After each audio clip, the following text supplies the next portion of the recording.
Thank you, Dora. Thank you. It's very nice to be among such distinguished people.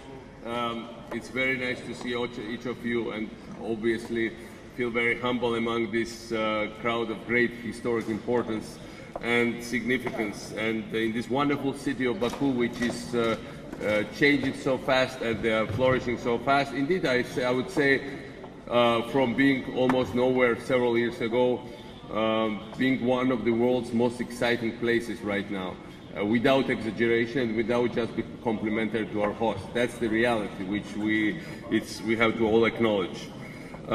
It's such a pleasure to be here and always to enter directly to this discussion. Paradox of our times is that every day we see ourselves in a much more globalized world. Obviously, the web is changing the world, the integrated global markets, global progress, education, technologies, everything becomes global. It is more than sad to come here and think that despite all of this, in 21st century, ethnic cleansing is seen still by some as a way to solve political issues.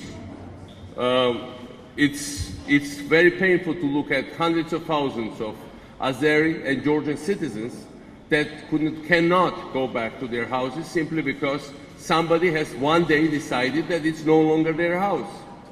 That simply they just don't belong there for all the political reasons and because the simple fact of what ethnic origin they belong. Today, when there is one, it's so close, from New York to Singapore, from there to Shanghai, from there to Paris, and then you see that they cannot go just across the line to your village, where you were born, your ancestors' graves are located. We still have to walk through minefields today when everything is so modern and open. So our region is still marked by these old hatreds. Victim of cynical games of great powers, and as a result of human tragedy. We are now at a very important crossroads for this region. And we think very carefully what's happening regionally here. There is lots of things that is being played out this year, in this capital, in this country, in this region. You saw that we had in several last years mass change in terms of political orientations. We had the Rose Revolution in Georgia, Orange Revolution in Ukraine. We had mass drive towards the west of the whole region, and it was driven by our political will, the wills of our people. It's also Azerbaijan with very big energy resources. That is very important alternative route through the whole region to get to Europe. So it's all connected, the process that took place in Ukraine, in Georgia, in Moldova, in Azerbaijan, to Europe's security, to democracy, to stability, to further development. Now what we see, what happened in the last several years? The governments that were the main partners of Europe and the United States in this region, with different political situations, with different economic or governmental success. They succumbed one after another in big part to foreign pressure, and they fell. And so we see, on the one hand, we were seeing the emergence of new way of stability, freedom, Western orientation all over the region, and now we see reversal of it for the last several years. It's connected to a number of factors: European crisis, the general perception of the U.S. withdrawal, which might be true or not, but the perception is there, and I think the U.S. presence, U.S. factor is based not only on sheer force, but also a big part on perceptions. And we had, unfortunately, this perception all over the region. So we see reversal of a historic trend, which we thought was irreversible. So now what stays really is Azerbaijan. And Azerbaijan if Azerbaijan keeps developing, if Azerbaijan keeps its independent political course, which is by itself, it's not a given, because we've seen other countries in the region that have energy resources, that had much better heritage than Azerbaijan, and didn't manage to have this foreign policy orientation, didn't have to manage this clear vision where they want to go.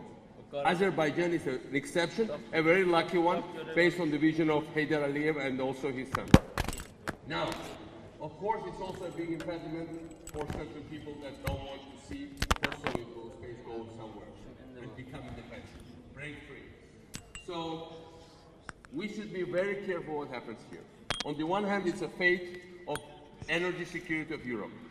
This is a fate of intertwined fates of different political backgrounds, but of democracies, of the people like Georgia, Ukraine, Moldova, and indeed what happens also to the north in Russia. It's also connected to what might happen to what happens in Afghanistan. Because once there is the NATO operations, this stage is completed in Afghanistan, the risk is that there will be growth of fundamentalists all over Central Asia. And which country is the first line of defense against it? The line is on the Caspian, and this is Azerbaijan as the bulwark of civilization and modernization in this part of the world. And again, that faces puts huge stake on Azerbaijan as a player. And again, we see that this is under threat. So, you know, in long run, I'm optimistic. In long run, divide and rule will not work here. The shale gas is transforming everybody, including the Russian positions. I think Europe will be out of crisis. I think Eastern Partnership eventually will work. I think the United States, with shale gas boom, will become a much bigger player overall and will have much more self-confidence, again, will require self-confidence. But what happens in this very dangerous period for the next year or so, that will determine what will happen in decades after that. That's why it's so important to understand the complexities, what might happen there. In long run, I think South Caucasus will be as a united region, because Armenia will need modern communications. It cannot stay as an isolated country, and I'm sure we will manage to integrate Armenia into this common zone of peace and stability, but it should be done in part as a political regularization, not by unilateral acts, not by just reopening, for instance, railway through Georgia and then killing the project to Kars-Akhalkalaki, which is a strategic project now for us, but through getting political solutions. But again, to get that political solutions, we should keep Azerbaijan's foreign policy as it is, and the world has stake in Azerbaijan keeping the course and staying stable. World has the interest not allowing to destabilize this country now, because we've seen how enemies of independent course work in my country. We've seen it. And it's possible, it's doable. Nobody expected some of the processes developed in Georgia, and they happened. And we looked like a very stable and a very solid country. And Azerbaijan looks very stable, very successful, very solid, and we want them to stay this way because we've learned our lessons. The forces in motion are dangerous forces, and that forces can do lots of harm. And so, as I said, if we see the global picture, we will keep South Caucasus as a gateway towards Central Asia, towards wider Middle East, as a zone of stability, as a zone of future promises for its own peoples, because I think we've seen it, this happening all over the place, as a laboratory for development, as a laboratory for better lives for people, as a laboratory for redistribution of incomes, as a laboratory for more integrated and international interdependence between all of us. This is the vision that I share with our Azeri friends. This is the vision for the next decade, and this is the reason why I'm waking up every day, the vision for which we will all fight restlessly, because the stake is right now very important. 1920s. Our country seemed very promising and flourishing. We had, Ilham Aliyev spoke today about Baku oil boom, first pipeline, Nobel investments, new cities becoming reality, and then what happened? We collapsed one after another, as a domino. 5 years ago, I would not think it was ever possible. 3 years ago, I would think it would be like 4 years ago, I would think it was almost impossible. Now, unfortunately, I'm thinking that some of this history is played out again. And we should be all aware of it and try to, this time, steer history in the right direction. Thank you.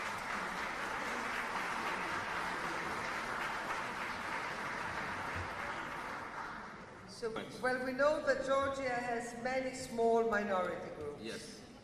Some of them also Azeris. And there is a big issue which came up in Georgia about the language. Yeah. The language issue is open in Georgia, and I would like to hear your comment after your experience and what do you think will be done in Georgia in the time which comes. Well, I think first of all, Azeri group in Georgia, which I don't like to call minority because I think they should be important and integral part of our society. We are a multi-ethnic society, which is we are proud of this diversity. I think it's our strength. It is very significant, and I think the issue is here that first of all they should learn Georgian. They are learning Georgian. We had a program where we sent thousands of young postgraduate Georgian students especially to rural areas, to live in families among ethnic Azeris and to allow them to get language skills. We have affirmative programs at our universities to get them study not here in Baku, which is also great when they go to Azerbaijan, but also to bring them to Georgian University, and this has been working very successfully lately. So, with regard to the language, I mean, we also develop their language and culture, that's very important. But they should own Georgia. As co-owners of Georgia, they should know the state language. There was a campaign now connected to other ethnic group in Georgia, Armenians, when we were saying that we should urgently put the main stress on European Convention of Regional Charter of Regional Languages and basically do this in a very hasty manner. And I was opposing it. I think it was steered by some elements from outside Georgia, mostly the people who wanted to not only stop integration, but destabilize my country. I think what we also should apply in terms of the sense of Armenians is the same as with other groups. Give them access to better education, give them access to better infrastructure, to better development.